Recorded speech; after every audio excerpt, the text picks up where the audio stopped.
The first step towards achieving your dreams is having the right coach. Get the best education with forensic classes by Diksha and make your NET forensic exam dreams come true. Download the app now. Before starting today's class, a quick reminder that we have an application. Application की link आपको description में मिल जाएगी, वहां से आप इसे download कर सकते हैं. आप प्ले स्टोर से भी इसे डाउनलोड कर सकते हैं एंड ऐप स्टोर से भी इसे डाउनलोड कर सकते हैं. जैसे आप एप्लीकेशन डाउनलोड करेंगे आपको लॉगिन करना होगा. लॉगिन करने के बाद आप स्टोर पर क्लिक कर सकते हैं. स्टोर में आपको कोर्स लिस्ट मिलेगी. इस कोर्स लिस्ट में से आप अपना डिजायर्ड कोर्स सेलेक्ट कर सकते हैं एंड एनरोल कर सकते हैं. फॉर एग्जाम्पल, अगर मैं फोरेंसिक साइंस नेट की प्रिपरेशन कर रही हूँ तो मैं फोरेंसिक साइंस नेट का कोर्स सेलेक्ट करूंगी. अगर मैं क्रिमिनोलॉजी की प्रिपरेशन कर रही हूँ तो मैं यूजीसी नेट क्रिमिनोलॉजी का कोर्स सेलेक्ट करूंगी. अगर मैं मास्टर्स की प्रिपरेशन कर रही हूँ और मुझे सेमेस्टर क्लासेस चाहिए तो मैं सेमेस्टर क्लासेस का कोर्स चूज करूंगी. फॉर एग्जाम्पल, अगर मैं यूजीसी नेट फोरेंसिक साइंस की प्रिपरेशन कर रही हूँ तो मैं फोरेंसिक साइंस का कोर्स चूज करूंगी. अगर मैं क्रिमिनोलॉजी की प्रिपरेशन कर रही हूँ तो मैं क्रिमिनोलॉजी का कोर्स चूज करूंगी. इसके अलावा सेमेस्टर क्लासेस भी अवेलेबल है एंड फोरेंसिक के फील्ड में जितने भी entrance examination, BSc entrance examination, MSc entrance examination के कोर्सेज भी अवेलेबल हैं.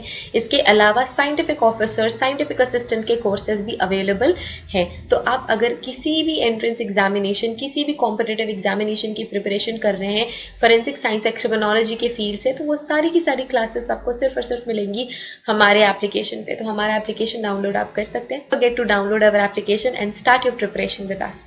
So basically we have two types of courses in our application, video lecture course and study material course. So video lecture course में आपको सारी की सारी चीजें मिलती हैं. Video lectures, PDF, study material, mock test, previous year question paper, everything. Study material course में आपको सिर्फ और सिर्फ study material, previous year question papers और मॉक टेस्ट मिलते हैं. वीडियो लेक्चर्स उसमें इंक्लूडेड नहीं होते हैं. So that's the basic difference between video lecture course and study material course. So it's clear now. You can join these classes according to your preparation and start preparing with us. आपको record करना है crime scene. आपने वो crime scene तो protect कर लिया. अब protection के बाद आपकी क्या जिम्मेदारी है? आपको रिकॉर्ड करवाना है या रिकॉर्ड करना है. ठीक है, recording of the crime scene is not only useful in investigation. तो ये बोलता है कि क्राइम सीन को रिकॉर्ड करना सिर्फ इन्वेस्टिगेशन के लिए यूजफुल नहीं है, but are also required for presentation at a trial in order to document the condition of a crime scene site and to detect the location of physical evidence. तो आपको सिर्फ अपने ही मतलब के लिए या अपने कंफर्ट के लिए आपको रिकॉर्ड नहीं करना है. आपको क्राइम सीन को, इन्वेस्टिगेशन जब आप कर रहे हैं तो क्राइम सीन को रिकॉर्ड इस वजह से भी करना है, अगर आपको कोर्ट में प्रेजेंटेशन देनी पड़ गई कि क्राइम सीन कैसा था, क्राइम सीन पे कैसे कैसे एविडेंसेस का लोकेशन क्या था, आप जब पहुंचे क्राइम सीन पे तो क्राइम सीन का जो सिचुएशन थी वो कैसी थी. तो अगर आपको वहां पे प्रेजेंट करना पड़ गया इन किसी भी ट्रायल में, अगर कोर्ट में ट्रायल चल रहा है और आपको वहां पे प्रेजेंट करना है कि क्राइम सीन की सिचुएशन क्या थी, क्राइम सीन की कंडीशन क्या थी जब आपने सबसे पहले क्राइम सीन देखा, तो इस प्रेजेंटेशन को अगर आपको देना है तब भी आपको हेल्पफुल होगा क्राइम सीन रिकॉर्ड किया हुआ. तो आपने क्राइम सीन अगर रिकॉर्ड किया हुआ है थ्रू नोट्स, थ्रू फोटोग्राफी और थ्रू स्केचेस और वीडियोग्राफी, तो ये इन सारी रिकॉर्डिंग मेथड की हेल्प से आप उसको प्रेजेंट कर सकते हैं कोर्ट के सामने, जूरी के सामने, और जो भी कोर्ट के जो भी लॉ एंड ऑर्डर के जो ऑफिसर्स हैं उनके सामने आप उस क्राइम सीन को आप प्रेजेंट कर सकते हैं. और जो डॉक्यूमेंटेड कंडीशन है वो बता सकते हैं. क्राइम सीन की जो भी हालत थी आप उसे एज इट इज बता सकते हैं. जो फिजिकल एविडेंस का लोकेशन था कि राइट साइड में लोकेटेड था, लेफ्ट साइड में कोई पर्टिकुलर चीज लोकेटेड थी, आप ये बता सकते हैं. तो ये क्राइम सीन है तो आप बताएंगे कि जो डेड बॉडी है वो लेफ्ट साइड में थी, थोड़ी स्लाइटली लेफ्ट, इस हॉल के लेफ्ट एरिया में डेड बॉडी थी और राइट एरिया में एक नाइफ था. तो आप ये फिजिकल एविडेंस का लोकेशन भी बता सकते हैं अगर आपने ये क्राइम सीन रिकॉर्ड किया हुआ है. तो क्राइम सीन आपको रिकॉर्ड करना बहुत ज़्यादा इम्पोर्टेंट होता है, बहुत ज़्यादा इम्पोर्टेंट हो जाता है कि आपको क्राइम सीन रिकॉर्ड करना ही चाहिए. It is not only useful in investigation. आपको इन्वेस्टिगेट करने के लिए तो हेल्प बिल्कुल क्राइम सीन में जो आपने रिकॉर्डिंग करी है वो करेगा ही करेगा, बट आपको कोर्ट में भी हेल्प करेगा इन ऑर्डर टू प्रेजेंट और रिप्रोड्यूस द सिचुएशन, या फिर अगर आपको रिकंस्ट्रक्शन करना है,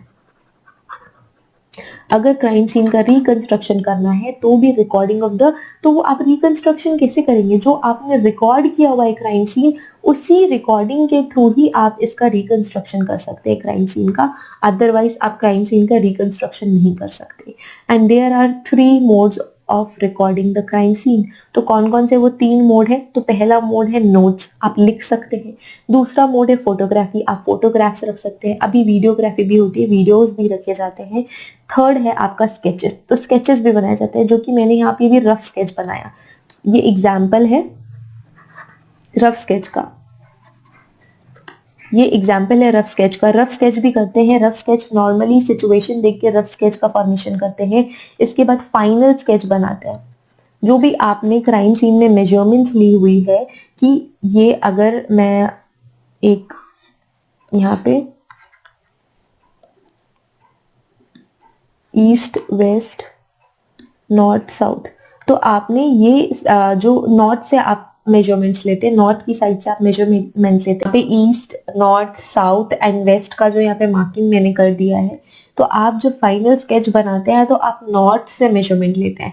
फॉर एग्जांपल नॉर्थ से अगर आप मेजरमेंट ले रहे हैं, तो ये जो नाइफ पड़ी हुई है, तो ये यहाँ पे जो नाइफ पड़ी हुई है वो आप, अगर आप मानते हैं कि 5 सेंटीमीटर के डिस्टेंस में था, अगर आपने यहाँ से यहाँ मेजर करी कि नॉर्थ का कोई पॉइंट आपने ले लिया और यहाँ नाइफ तक के आपने मेजर करा, तो ये 5 सेंटीमीटर है, तो आप ये फाइनल स्केच में लिखेंगे। तो ये सारे के सारे मेजरमेंट्स आप फाइनल स्केच में लिखते हैं एंड फाइनल स्केच बनाते हैं। तो पहले रफ स्केच बनाते हैं एंड देन फाइनल स्केच बनाते हैं। तो स्केच मेकिंग का प्रोसेस ऐसा कुछ होता है। तो ये एक वे है to record the crime scene. तो आप 3 तरीकों से क्राइम सीन को रिकॉर्ड कर सकते हैं। पहला तो है आप नोट्स बना सकते हैं, फोटोग्राफी और वीडियोग्राफी कर सकते हैं, एंड स्केचेस बना सकते हैं। तो ये 3 तरीका हम नोट मेकिंग का, फोटोग्राफी का एंड स्केचेस का देख लेते हैं, जिसके थ्रू हम क्राइम सीन को रिकॉर्ड करते हैं। नोट की अगर बात करें तो note taking process begins with the call to a crime scene investigator to report a case. तो नोट टेकिंग का प्रोसेस कब से शुरू हो जाता है, कहाँ से शुरू हो जाता है? जैसे ही क्राइम सीन का आपको इंफॉर्मेशन मिला कि कोई क्राइम हुआ है किसी पर्टिकुलर एरिया पे, तो जैसे ही आपको ये इंफॉर्मेशन मिलती है, तो वहीं से ही आपका नोट टेकिंग प्रोसेस शुरू हो जाता है कि कितने बजे कौन से टाइम पे आपको कॉल आया और कब आपको ये इंफॉर्मेशन मिली कि किसी पर्टिकुलर एरिया पे कोई क्राइम हुआ है और आपको जाके वो इन्वेस्टिगेट करना है। तो नोट टेकिंग की प्रोसेस उस कॉल से ही शुरू हो जाती है। The note should start mentioning the person who contacted the investigating officer और investigator। तो वो person जिसने contact किया है, जिसने आपको ये information दी है कि वहां पे murder हो गया या वहां पे कोई ऐसा crime हो गया है, तो जिस भी person ने आपको ये information दी है, उस person को भी आपको उसका भी जिस person ने आपको contact किया है उसका भी आपको mention अपने note में करना होगा। It records, क्या क्या record करता है? Date, time and arrival. तो आपको डेट नोट करनी है कि किस डेट पे ये क्राइम हुआ है, आपको टाइम नोट करना है कि किस टाइम पे आपको ये इन्फॉर्मेशन मिली, और आपको ये भी नोट करना है कि आप कब उस क्राइम सीन पे पहुंचे, आपका वहां पे फिजिकली प्रेजेंट हो गए थे। It is also important to record the task assign. तो ये भी आपको इम्पॉर्टेंट है कि नोट करना है कि टास्क आपको किस किस को आपने क्या टास्क दिया है। तो आप इन्वेस्टिगेटिव ऑफिसर है, अगर आपके साथ 3 असिस्टेंट गए हुए हैं, तो उन तीनों असिस्टेंट को आपने कौन कौन से वर्क असाइन किए हैं ये भी आपको लिखना है। कि फॉर एग्जाम्पल जो पर्सन ए है उसको आपने सर्चिंग करने के लिए दी है, पर्सन बी को आपने एविडेंस कलेक्शन के लिए, एविडेंस को स्पॉट करने के लिए बोला है, पर्सन सी को आपने बोला है कि पैकेजिंग पे ध्यान दे। तो कौन कौन से ऐसे टास्क है जो आपने डिफरेंट डिफरेंट पीपल को असाइन किए हैं, कितने आपके जो भी टीम में मेंबर्स हैं उनके अकॉर्डिंग आपको ये भी लिखना है। और आपको बिगिनिंग से एंडिंग तक का जो टाइम है प्रोसेस करने का क्राइम सीन को, कि 1 घंटे में आपने प्रोसेस कर लिया, 2 घंटे में आपने क्राइम सीन को प्रोसेस कर लिया, ये सारी इंफॉर्मेशन आपको उस नोट में लिखनी होगी। Nowadays audio recorders are being used. आजकल क्या होता है कि ऑडियो रिकॉर्डर्स भी यूज कर लेते हैं। तो ऑडियो रिकॉर्डर्स यूज करने आपको सारा कुछ बोलना होता है कि आप डेट क्या है, टाइम क्या है, आप कब पहुंचे हैं, आपको जो भी इंपॉर्टेंट टास्क आपने किस किस टीम मेंबर को असाइन किया है, तो ये सारा कुछ आप ऑडियो के मैनर में रिकॉर्ड कर सकते हैं। All the information written at the time itself. और आप जो इंफॉर्मेशन लिख रहे हैं तो it it should be written at that same time. तो आपको उसी टाइम पे जब आप क्राइम सीन प्रोसेस कर रहे हैं, या तो आप लिखें या अपने किसी टीम मेंबर से ये सारी चीजें आप करवाएं। तो आपकी जो भी टीम है उस टीम के एक मेंबर को आप ये असाइन कर सकते हैं कि आपको नोट मेकिंग करनी है। तो ये सारा नोट मेकिंग काम देन एंड देयर होना चाहिए, वहीं पे ही होना चाहिए। आपको ये नहीं कि हमने तो क्राइम सीन देख लिया, हम तो बहुत शार्प माइंडेड है, तो मेमोरी के अकॉर्डिंग ये हम नोट मेकिंग का प्रोसेस कर लेंगे। ये बिल्कुल भी नहीं करना है आपको, ठीक है, ये बिल्कुल नहीं करना है। ये नोट मेकिंग का प्रोसेस हमने देख लिया। अब प्रोसेस देखते हैं फोटोग्राफी। फोटोग्राफी कैसे होती है, फोटोग्राफी में आपको क्या करना होता है। Photography is important in order to record the crime scene. Yes, photography इस वजह से इम्पॉर्टेंट है क्योंकि फोटोज कभी चेंज नहीं होती। तो फोटोग्राफी आपने एक बार ही कर ली तो जिस प्लेस में जो भी एविडेंसेस है वो हमेशा हमेशा उसमें वैसे ही सेव हो जाते हैं। तो इस वजह से क्राइम सीन को रिकॉर्ड करने के लिए फोटोग्राफी बहुत ज्यादा इम्पॉर्टेंट होती है। जो भी ऑब्जेक्ट्स हैं they must not moved until they have been photographed। तो कोई भी ऐसा ऑब्जेक्ट क्राइम सीन का आपको तब तक मूव नहीं करना है जब तक कि आप उसकी फोटोग्राफी नहीं कर लेते। तो सारी नेसेसरी एंगल्स है, जितने भी नेसेसरी एंगल्स हैं उन सारे नेसेसरी एंगल से आपको फोटोग्राफ्स निकाल लेनी है, आपको फोटोग्राफ्स ले लेनी है क्राइम सीन की, सारे फिजिकल एविडेंसेस की, कहाँ पे वो फिजिकली प्रेजेंट थे, किस मैनर में प्रेजेंट थे, किस सिचुएशन में प्रेजेंट थे, ये सारा कुछ इंफॉर्मेशन आपको फोटोग्राफी के थ्रू सेव कर लेना है in from all the necessary angles. If objects are moved, position changed or item added to the photographs may not be admissible। तो अगर आपने फोटोग्राफ लेने से पहले किसी भी ऑब्जेक्ट को मूव कर दिया या उसकी पोजीशन चेंज कर दी, आपने ऑलरेडी उसको मूव कर लिया या उसकी पोजीशन चेंज कर दी या फिर उसको फिर से वैसी जगह पे रख के आप फोटोग्राफ्स ले रहे हैं, तो ये आपको एडमिसिबल नहीं होगा। ये एडमिसिबल नहीं होगा, इसको फिर एविडेंस नहीं माना जाएगा। कब नहीं माना जाएगा, जब आप ट्रायल में ये फोटोग्राफ्स देंगे, जब आप कोर्ट में ये फोटोग्राफ्स देंगे तो इसकी वैल्यूज को 0 माना जाएगा क्योंकि आपने ऑलरेडी छेड़छाड़ कर दी है उस फिजिकल एविडेंस की पोजीशन से।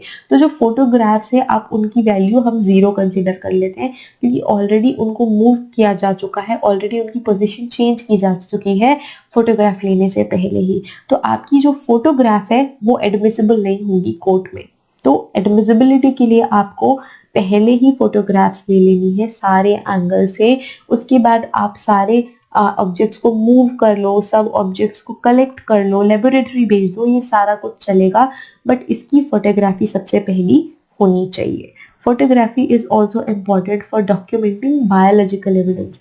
अब हम ये नहीं कह रहे हैं कि सिर्फ फिजिकल एविडेंस की फोटोग्राफी होनी है, बायोलॉजिकल एविडेंसेस की भी फोटोग्राफी उतनी ही इम्पॉर्टेंट है कि बायोलॉजिकल एविडेंस किस प्लेस पे आपको किस कंडीशन पे मिला हुआ है उसको डॉक्यूमेंट करने के लिए भी बायोलॉजिकल एविडेंस को भी आपको डॉक्यूमेंट करना है through photographs in its original condition. तो जिस भी ओरिजिनल कंडीशन में आपके क्राइम सीन पे बायोलॉजिकल एविडेंसेस प्रेजेंट थे उसी ही ओरिजिनल सिचुएशन में, ओरिजिनल कंडीशन में आपको उसकी फोटोग्राफ्स भी निकालनी है, ठीक है, in its original condition as this kind of evidence is mostly altered during testing. क्योंकि आप ये ऑलरेडी अल्टर कर चुके हैं, क्योंकि आपको ये बायोलॉजिकल एविडेंस लैब में टेस्ट करना है तो इसकी सिचुएशन तो आप चेंज करेंगे, कलेक्ट करेंगे ना, इसको आप कलेक्ट करके लैब भेजेंगे। तो कलेक्ट करके लैब भेजेंगे तो जो इसकी ओरिजिनल पोजीशन है, जो ओरिजिनल कंडीशन है वो ऑब्वियसली चेंज होनी ही होनी है। तो इस वजह से आपको बायोलॉजिकल एविडेंसेस को भी फोटोग्राफी के थ्रू सिक्योर करना है, सेव करना है। Photographs cannot stand alone, however they are complementary। तो जो फोटोग्राफ्स है, अगर आप ये कहेंगे कि आप क्राइम सीन की फोटोग्राफ्स बस दे देते हैं किसी भी पॉइंट को प्रूव करने के लिए इन कोर्ट, तो ये पॉसिबल नहीं है। ये सिर्फ आपको क्या है, ये कॉम्प्लीमेंट्री एविडेंस है कि ये पर्टिकुलर सिर्फ फोटोग्राफ्स ही एविडेंस की कैटेगरी में नहीं आएंगे। क्राइम सीन की फोटोग्राफ्स से एविडेंस नहीं कहलाएंगे, ये कॉम्प्लीमेंट्री होंगे कि आप एविडेंसेस के साथ साथ फोटोग्राफ्स भी अगर दे रहे हैं, एडमिट कर रहे हैं इन अ कोर्ट, तो ये कॉम्प्लीमेंट्री नेचर के होंगे। तो जो फोटोग्राफ्स है उनके बेसिस पे कोई भी डिसीजन नहीं लिया जाएगा। तो ये जो नोट्स हो गए, फोटोग्राफ्स हो गए, स्केचेस हो गए, ये सारे के सारे कॉम्प्लीमेंट्री नेचर के होते हैं। So notes and sketching both plays important role along with the photographs. तो ये तीनों जो आपके मेथड्स हैं रिकॉर्डिंग के, स्केच, फोटोग्राफ्स एंड नोट्स। तो ये सारे के सारे इंपॉर्टेंट है। ऐसा नहीं कि आपने स्केचिंग कर ली तो आप नोट टेकिंग एंड फोटोग्राफ्स को कैंसिल कर सकते हैं। आपको ये तीनों के तीनों स्टेप्स परफॉर्म करने जरूरी हैं। तो note, sketching and photographs they play very important role in the crime scene investigation. तो ये आपको परफॉर्म करने हैं। अब हम स्केचेस की बात करते हैं। स्केचेस जब फोटोग्राफी हो जाती है, when the photograph have been taken, the crime scene investigator sketches the crime scene. तो सबसे पहले क्या किया आपने, क्राइम सीन का बैरिकेशन किया। बैरिकेशन करने के बाद आपने नोट टेकिंग करी। नोट टेकिंग करने के बाद आपने फोटोग्राफी करी। फोटोग्राफी जब हो जाती है, फोटोग्राफी का प्रोसेस सारा खत्म हो जाता है, तो जो क्राइम सीन इन्वेस्टिगेटर है वो स्केचेस बनाते हैं। जो क्राइम सीन इन्वेस्टिगेटर है या फिर जो टीम के, जो क्राइम सीन इन्वेस्टिगेशन टीम के जो मेंबर्स हैं, वो स्केचेस बनाते हैं उस पर्टिकुलर क्राइम सीन का। The sketches play important function in the legal investigation of a crime. तो ये भी important है लीगल इन्वेस्टिगेशन के लिए क्राइम सीन का। It shows clear layout of indoor and outdoor scene. तो ये आपको क्लियर लेआउट शो करता है, क्योंकि आप जब स्केच बनाते हैं तो आप इंडोर भी मेंशन करते हैं, इंडोर एंड आउटडोर को उसी तरीके से आप ड्रॉ करते हैं। क्राइम सीन इन्वेस्टिगेशन का ये क्लियर लेआउट होता है। अगर वो इंडोर क्राइम सीन है, अगर वो आउटडोर क्राइम सीन है, तो भी ये क्लियर लेआउट होता है क्राइम सीन का। And the relationship in the space of all the items. और जितने भी आइटम्स हैं, जितनी भी आइटम्स प्रेजेंट है उस क्राइम सीन में, उसको भी आपको ड्रॉ करना होता है। And features important to the investigation. तो ये जो आइटम्स प्रेजेंट है, उनके जो फीचर्स हैं, ये सारे के सारे रिकॉर्ड करने इंपॉर्टेंट होते हैं और आपकी ये इन्वेस्टिगेशन में बहुत बड़ा इंपॉर्टेंट रोल प्ले करते हैं। Sketches are important to locate the evidences, possible path of entry and exit. तो जो sketches होते हैं, sketches are important to locate the evidences. तो आपको evidence locate करने के लिए important होते हैं, और जो possible path of entry या exit है उसका भी आपको एक आइडिया देते हैं कि किसी एक एरिया से उस क्रिमिनल ने एंटर किया एंड किसी एक पर्टिकुलर एरिया से एग्जिट करा। तो ये भी आपको इंफॉर्मेशन स्केचेस बनाने से होती है। The movement through the scene में be speculated from a good sketch.